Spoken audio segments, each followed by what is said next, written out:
सत्य के साथ।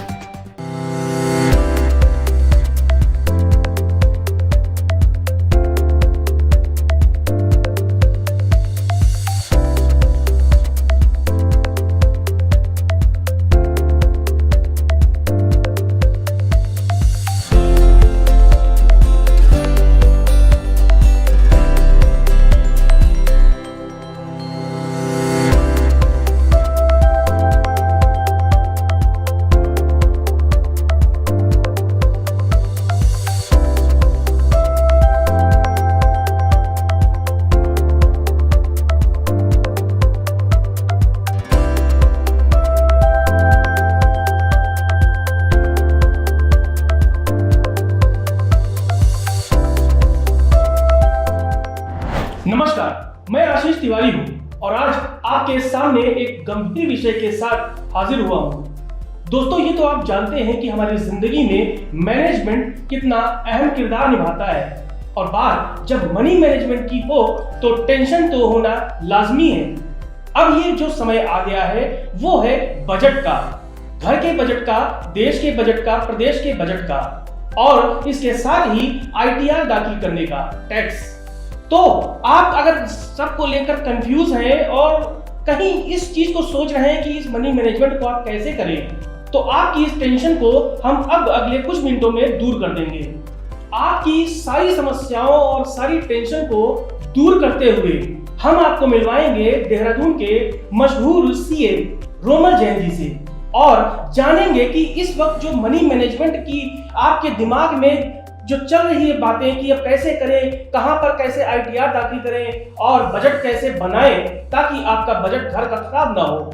हम रोमल जैन से जानेंगे कि टैक्स और जो बजट है उस पर जो आपकी विचार है, आपके सवाल हैं वो क्या है। सर, मनी मैनेजमेंट एक बहुत बड़ी टेंशन होती है, लोगों को घबरा जाते हैं कैसे करें, खास करके जब जुलाई का समय आता है ITR दाखिल करने के लिए। सबसे पहले उन लोगों को क्या कहेंगे, कितना जरूरी है मनी मैनेजमेंट? देखिए, पैसा एक ऐसी चीज़ है जो इंसान के जीवन का एक महत्वपूर्ण भाग है।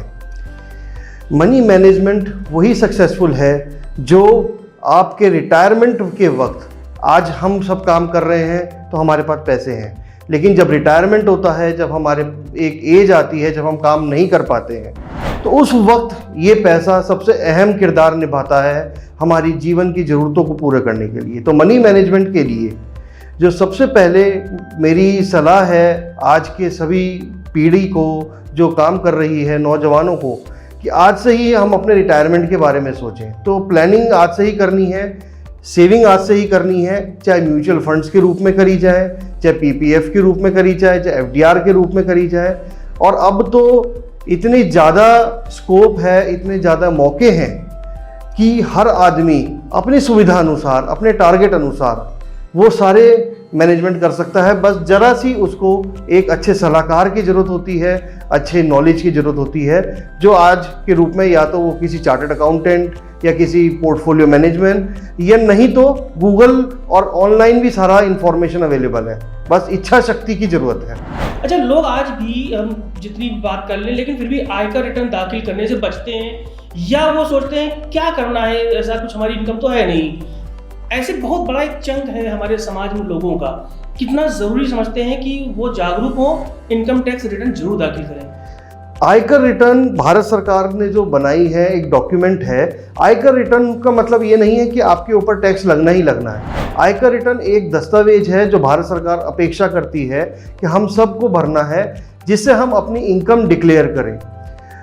आयकर रिटर्न भरने के कई फ़ायदे होते हैं। सबसे पहला फ़ायदा तो ये होता है कि आपकी इनकम अगर नहीं भी है और आप पे टैक्स नहीं भी लग रहा है, लेकिन ये बात भारत सरकार को कैसे पता चलेगी जब तक हम उन्हें नहीं बताएंगे।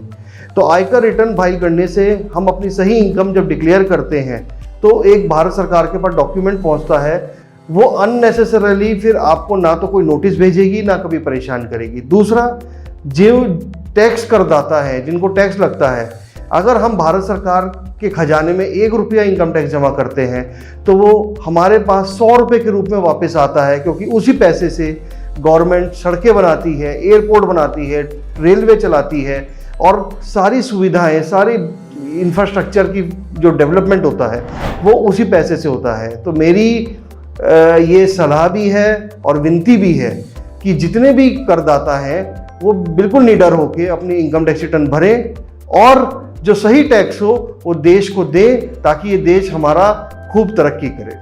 अच्छा, जो हमारे समय के साथ साथ टैक्स भरने की जो नियम कानून है, सरकार बदलती रहती है, लोग उन बदलाव को समझ नहीं पाते हैं। बीते कुछ समय में या यूं कहें मौजूदा जो हमारा वित्तीय वर्ष है, इसमें किस तरह के बदलाव हुए हैं जो लोगों को जानना चाहिए? अब हमारे पास टेक्नोलॉजी की इतनी बड़ी पावर है, आर्टिफिशियल इंटेलिजेंस हमारे जीवन का एक महत्वपूर्ण हिस्सा बन चुकी है। भारत सरकार ने, इनकम टैक्स डिपार्टमेंट ने भी उस टेक्नोलॉजी को अडॉप्ट किया है। आज की तारीख में आपकी कोई भी तरह की इनकम हो, आपकी इनकम टैक्स रिटर्न 99% रेडी होकर, ऑलमोस्ट तैयार होकर आपके पास आ रही है। आपको केवल उसे उन डेटा को चेक करना होता है और वो डेटा 99% सही होते हैं। बस आपको अपना एक अगर लॉगिन करना है, लॉगिन करने के बाद आपके पास सारी रिटर्न तैयार आती है। आपको जो सही टैक्स लगना है वो टैक्स जमा करना है और आपके रिटर्न फाइल हो जाती है। बदलाव जो इस साल की रिटर्न में हुए हैं वो ये है कि और सुविधा दी गई है टैक्स पेयर को कि उसको घर बैठे रिटर्न फाइल कर सके। ऑनलाइन रिटर्न फाइल होनी है, उसने कहीं जाना नहीं है।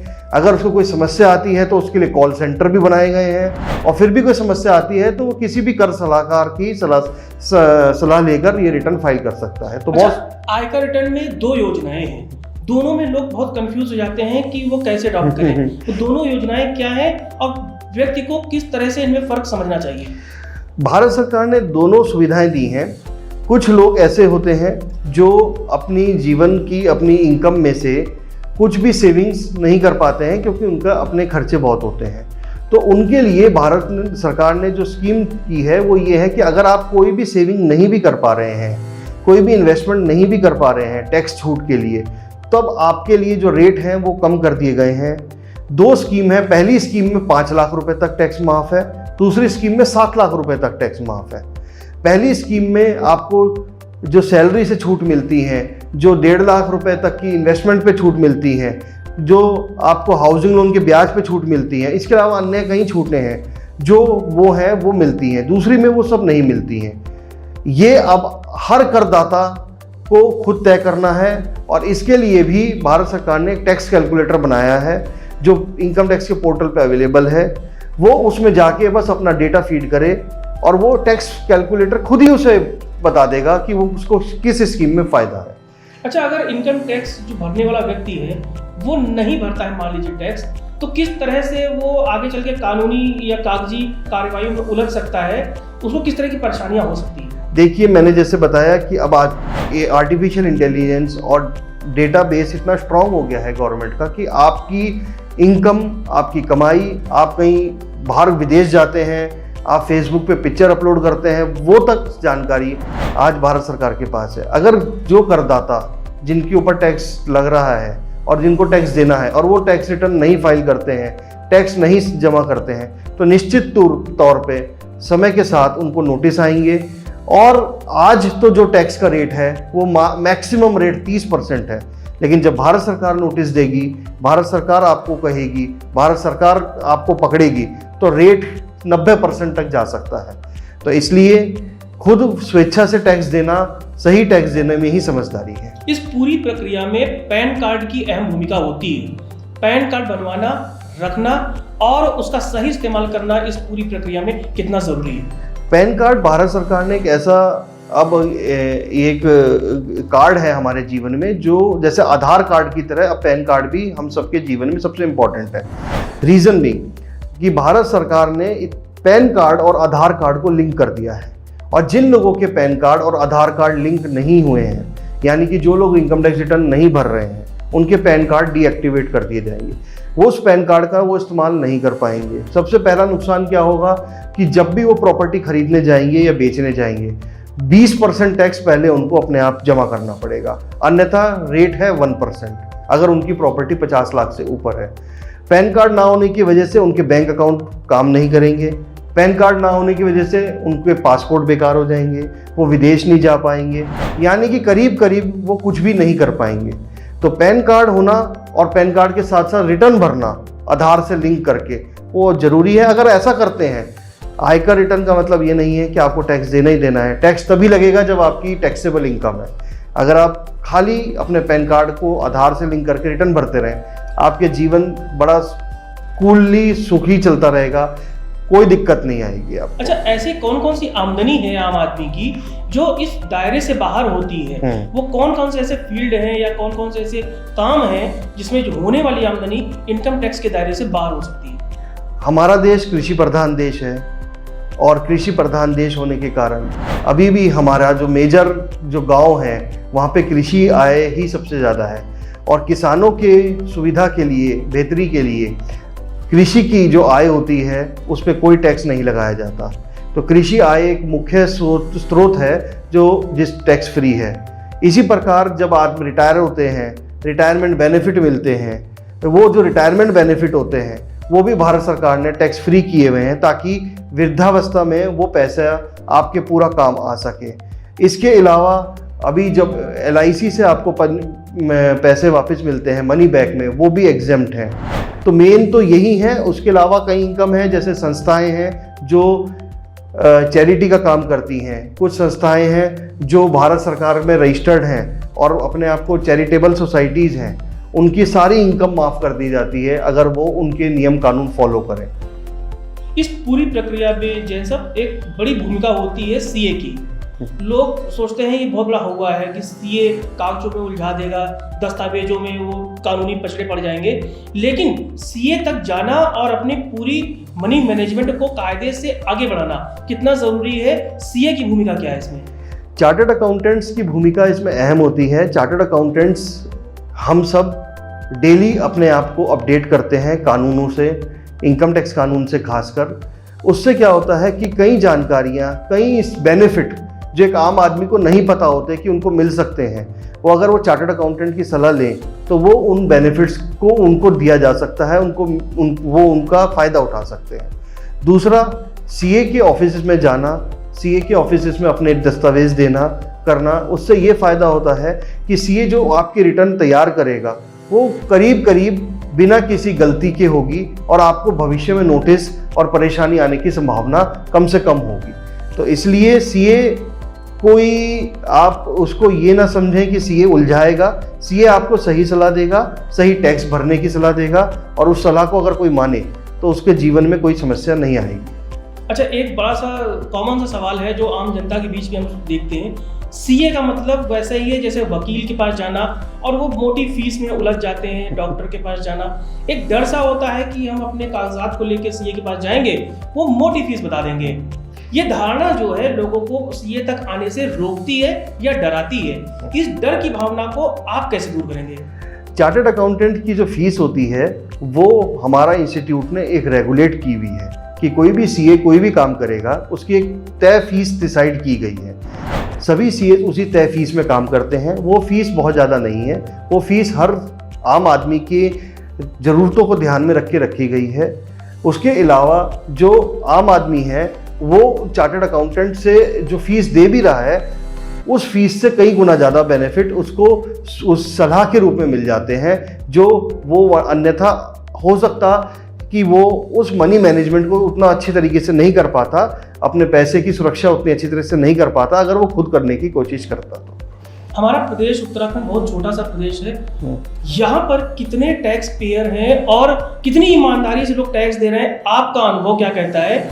और इस वक्त जब हम बात कर रहे हैं, बजट आने वाला है, इन सब को लेकर हमारे प्रदेश की स्थिति आप कैसे देखते हैं? भारत में, पूरे भारत में अभी 12 करोड़ टैक्स पेयर रजिस्टर्ड हैं और 12 करोड़ में भारत सरकार की अपेक्षा तो यही रहती है कि वो सभी टैक्स रिटर्न फाइल करें, लेकिन पिछले सालों के जो आंकड़े हैं उन आंकड़ों के हिसाब से 8 साढ़े 8 करोड़ रिटर्न्स हर साल फाइल की जा रही हैं। उत्तराखंड एक छोटा प्रदेश है, उत्तराखंड की आबादी भी पूरे भारत के मुकाबले काफ़ी कम है, तो यहाँ पे जो रिटर्न्स की संख्या है वो अभी लाखों में ही है, करोड़ों तक नहीं पहुँच पाई है। आगामी जो बजट आ रहा है, अभी उस बजट में उत्तराखंड को सबसे ज़्यादा जो उम्मीदें हैं वो उम्मीद है हमारी, क्योंकि अब तो रेल बजट भी अब आम बजट में मर्ज हो गया है, तो जो हमारी करण प्रयाग और टनकपुर की जो रेलवे लाइन चल रही है उसका काम जल्दी से जल्दी पूरा हो, ताकि चार धाम यात्रा और सुगम हो जाए। सबसे पहली उम्मीद तो यही है। और जहाँ तक बजट का सवाल है, उस बजट में पूरे जो सबकी उम्मीद है वो ये है कि जो इनकम टैक्स के रेट हैं वो और कम हो जाए, क्योंकि साल दर साल महंगाई का जो दर है वो बढ़ता जा रहा है और इनकम टैक्स में जो छूट मिलती है, जो रेट मिलते हैं, वो उस महंगाई के सापेक्ष में होने चाहिए कि जितनी महंगाई बढ़ी उतनी छूट मिलनी चाहिए।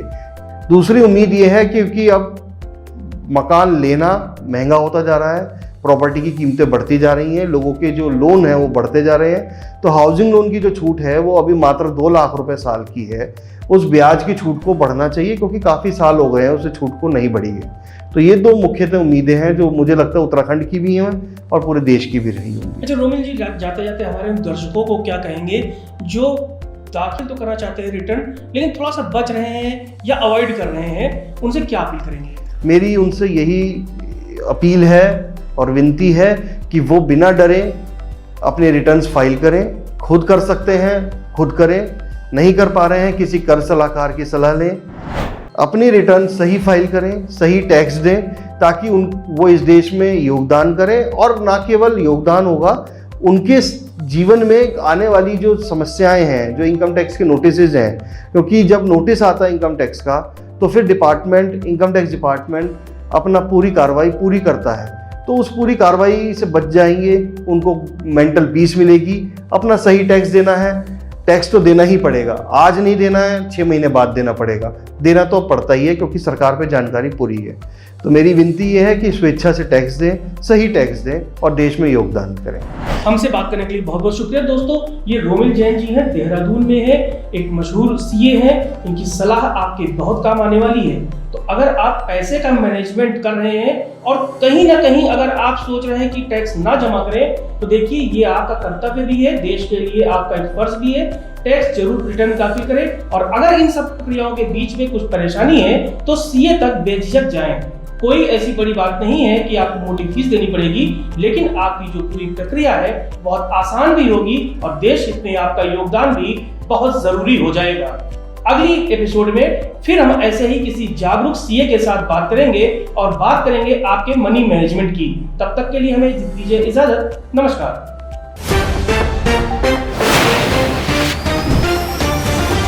सत्य के साथ